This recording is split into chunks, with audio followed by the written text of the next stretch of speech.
এরপরে প্রশ্নটা হচ্ছে যে মোহতারাম,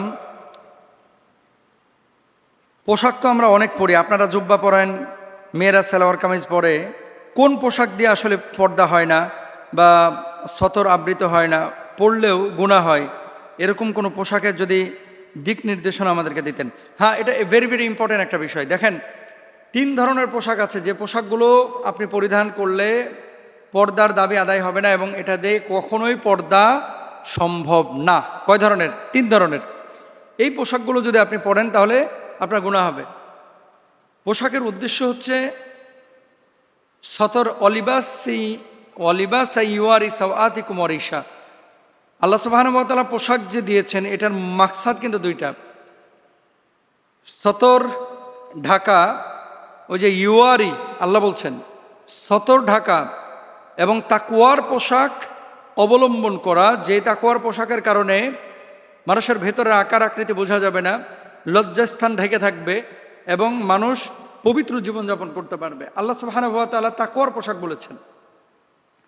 এখন আমাদের মেয়েরা সালোয়ার কামিজ পরে, ছেলেরা কেউ জুব্বা পরে, কেউ কোট্টাই পরে, কেউ প্যান্ট পরে, কেউ চিপা প্যান্ট পরে, কেউ ফাটা প্যান্ট পরে, কেউ ছিঁড়া প্যান্ট পরে। এখন তো ছিঁড়া ফাটা যত বেশি, ফ্যাশনও তত বেশি, তাই না?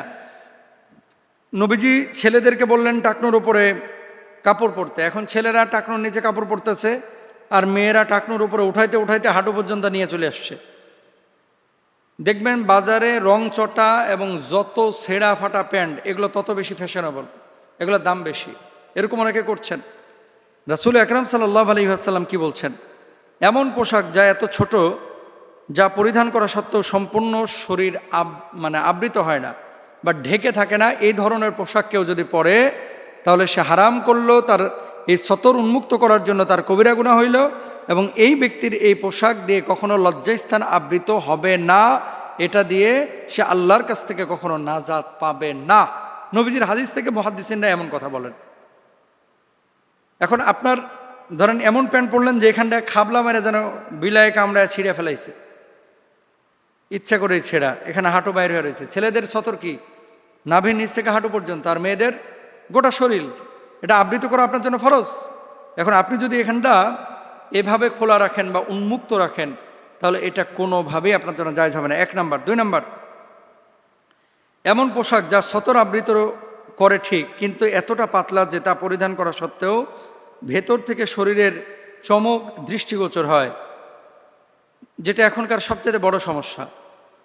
পোশাক আমি পরছি, সেটা নারী হোক পুরুষ হোক, ভেতরের আকার আকৃতি, কোথায় উঁচু, কোথায় নিচু, কোথায় মোটা, কোথায় চর্বি বেশি, কোথায় চর্বি কমে, সব বোঝা যাচ্ছে।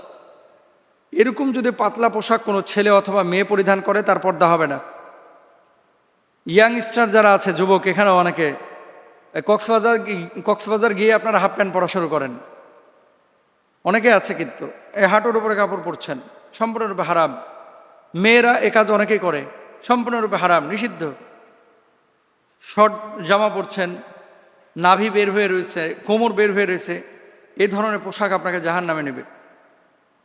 3 নাম্বার, এমন পোশাক যা টাইট ফিট, তা পরিধান করা সত্ত্বেও দেহের ভাঁজ ইত্যাদি দৃষ্টিগোচর হয়, এটাও সতর ঢাকার পরিপন্থী। সুতরাং এমন পোশাক আপনাকে নির্বাচন করতে হবে। দেখেন, আমরা যে জুব্বাটা পরি, আমি বলছি না গোটা দেশের মানুষ জুব্বা পরুক, পুরুষরা না।